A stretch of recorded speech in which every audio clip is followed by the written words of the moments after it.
y'all? Rashida Strober. I'm just coming out the post office. I just sent off a book that someone ordered from me right here. You guys can see I got the receipt. The U.S. Post Office. The U.S. Post Office is right there. One thing about it, when somebody buys a book, I'm just showing y'all the post office. I just walked out of here because I was mailing off my book, Darkism, 25 Ways Dark-Skinned People Are Discriminated Against. And I'm just literally just walking out the post office. This is downtown. By the way, y'all, this is, let me show y'all downtown St. Pete since I'm down here. This is downtown St. Pete. World's first and only dark-skinned activist, Rashida Strober. I'm the creator, the inventor, the designer, the architect of the very first platform in history ever created for the eradication of dark skin discrimination, what I call darkism and what some people will call colorism. All right, I started the movement in 1998, and it consisted of me writing books about only dark skin, plays about only dark skin, and going around the country speaking about darkism, doing what I call darkism talks. Now, I've been doing this like way before social media. In fact, I created the blueprint. So from 1998 up until drop my thing here, give me a second. So from 1998 all the way up until 2010, when social media started to get introduced, all I did was take my platform, dark skin activism, and I brought it to the internet. And it took a couple of years for it to pop off. Tommy Sotomayor contacted me in 2014, asked me to come on to his show. Somebody had sent him my information, and he hit me up on my Facebook inbox in 2014 and said, come on and talk about your dark skin agenda. I did. I didn't know who he was at the time. I just went on there because I was promoting my book and my dark skin activism. 2015 rolls around.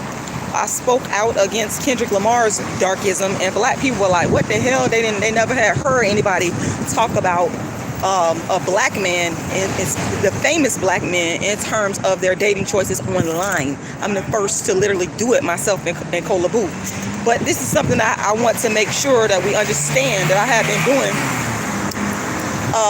way before YouTube, way before anybody on reality TV, way before all of that. I started this. So what happened is, in 2015, Charlamagne in the Breakfast Club with his ugly ass. Okay, you need to stop bleaching, Charlamagne. Anyway, Charlamagne and Miss Light Skin Privilege. Hold on one second, y'all. Let me get on in the car. Let's keep on talking. So Charlamagne and Miss Light Skin Privilege, Angela Yee, they of the Breakfast Club, they made me donkey of the day for calling out Kendrick Lamar's darkism, right? And after that, it went viral, and that's when you had all these people started talking about colorism and dark skin. I started it off. So hold on one second, y'all. Let me clean off my thing here. I don't know why this thing is always, God, that is so frustrating. There, y'all can see me better. So after I was made donkey of the day for doing something that I have been doing way before the internet, I started dark skin activism in 98, calling out black men's darkism, especially in their dating choices. I went viral in 2015. And so black people flocked to my channel. Of course, I'm black, so my audience is black. They flocked to my YouTube channel. They went to my website, and they said that I was crazy. They said I was a hater. They called me everything but a child of God. But then they started stealing from me. They started taking and stealing from my ideas and my platform. And so now you have people online, black women, black men, talking about colorism, dark skin online, after stealing from me. So y'all don't have to like it. It's a lot of people that are mad because this is how I introduce myself. When I come on here, I let people know what has been done to me, and they don't like it. I don't care if you don't like it. I'm going to keep speaking the truth on how I have been backstabbed, stolen from, and plagiarized by folks within Black YouTube. All right. So my platform consists of my books, which I've written more books on dark skin than anybody in the world. Celebrities started writing books about dark skin after I did it, following my blueprint, never giving credit. So miss me with Lupita Nyong'o. I don't care about her. She's a bandwagon jumper too. Anyway, my books include Darkism, 25 Ways Dark-Skinned People Are Discriminated Against, which I just mailed off a copy at the post office. I personally mail them off myself, and I autograph them. My other books include Token Dark Girl, the It Dark Girl of the Moment, which is the first book to analyze dark-skinned women in popular culture. My other books include How to Be the Hottest Dark-Skinned Chick on the Planet, which is the first motivational book for dark-skinned females, which was ripped off and plagiarized and stolen because I used to give it away for free on my website, darkskinactivist.com. And my other books include A Dark-Skinned Woman's Revenge. Now, Dark-Skinned Woman's Revenge, the book version, I have the play version as well. So I travel around the country. I've been doing it since 1998, performing my play about dark skin called A Dark-Skinned Woman's Revenge, and I have a book version. My website is darkskinactivist.com. You can go there and you can make donations. You can also download a free ebook copy of my book, Darkism. My Cash App is $rashidalala. Once again, $rashidalala. My PayPal is icecreamladydream@yahoo.com. icecreamladydream@yahoo.com. And my, you can Google my GoFundMe. Just Google Rashida Strober GoFundMe, or go to my website to find all this information, which my website is darkskinactivist.com. Once again, darkskinactivist.com. All right. Had to get my introduction out of the way for the haters. I made a video about Monique already. And it's bothering me that the black women that are on YouTube who already talked about black women wearing bonnets on their head, why y'all ain't blowing up their spot? You understand? You see, we have a problem within the black community, and it's really showing through with YouTube, where black people are stealing ideas from each other. Now, let me say this before any hater gets it confused and try to put words in my mouth. I am not saying that Monique is stealing from anybody. That's not what I'm saying here.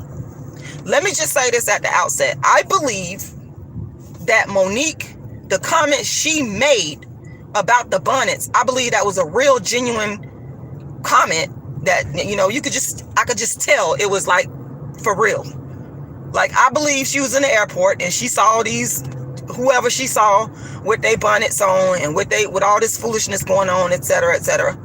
And she didn't like it, and she made her comment on it. I believe her comment was organic and real.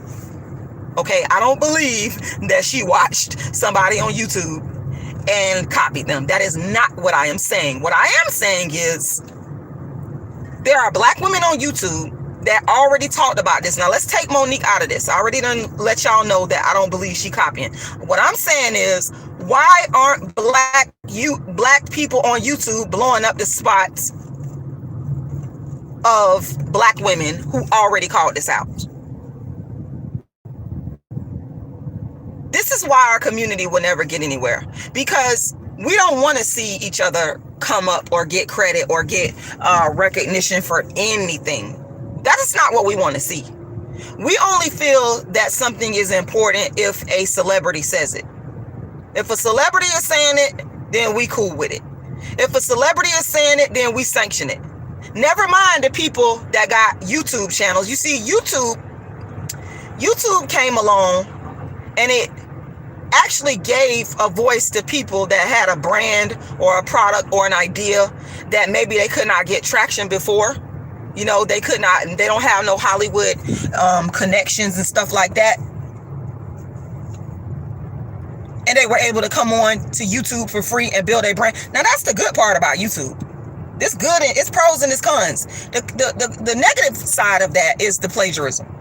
Now, it's 3 names that I'm gonna give y'all, and it's probably more out there if you go and do your research, of black females on YouTube that already talked about the bonnet issue. One of them been on YouTube for a long time, 10 years ago. A lady named African Export. Go Google it or go YouTube it right now. African Export. She came on her YouTube channel with the bonnet on and talked about the issue. Who else? I wrote their names down. Always Radiant Every Day. I believe 10 years ago she did it. The YouTube channel, once again, is Always Radiant Every Day. Always Radiant Every Day. And another YouTube channel by the name of Fun Yana. Okay? Fun Yana. That's just 3 that I pointed out. That's just only 3. It's more probably if you go and look this thing up. You understand what I'm saying? My problem is this. I am so tired of the underdogs not getting proper credit and the money that we, because I'm an underdog myself, deserve for original ideas and products and YouTube channels that we create. Stop stealing and stop giving credit to other people when they did not originate nothing. I don't think that that's fair. Why did it have to take Monique to put this issue of wearing bonnets front and center in the black community when there are black women on YouTube? Y'all always, you got this whole sector of YouTube that bashes black women, calls black women ugly, manly, black women are everything negative in the book. But then you got these black women who already came out and spoke about the bonnet situation. Some were pro, some were con, but y'all not blowing up their spot because y'all want to blow up the spot only of a celebrity. Y'all want to take advantage of Monique's name because she's a celebrity and that'll get you more views. I find it to be complete and utter bullshit. Complete and utter bullshit. Now, why she gonna back up right there and she see me coming out here? I'm picking up Miss Lauren from YouTube. I'm picking up Lauren from Kumon. She's just walking out of Kumon. Just doing her math. Kumon is a year-round program. Yeah. Okay. Lauren, you want to say hi to the people? Hi. Wait. Hi. How did your Kumon session go? Good. What you learned today? Can we see some of your work? Okay. Okay. Is this copyright? Is it what? Is this copyright? Oh, you can. You know about copyright and intellectual property. There we go. Okay. Wait a minute. Are you doing okay? You gonna skip the level to division? Yeah. All right. Lauren, do I ever let you wear bonnets out in public? No. When do you wear your bonnets? You can put that down. And when I'm inside. When you're inside? Yeah, when I'm inside. Okay. I do that at Daddy's house. When I go to Grandma's house, I take off my bonnet. Yeah. How do you feel about black girls wearing bonnets in public? What do you think? I don't think it's good because they're covering up their hair. Okay. All right. Anything else you want to share? Wait, did you get... Yes, I got your... I went to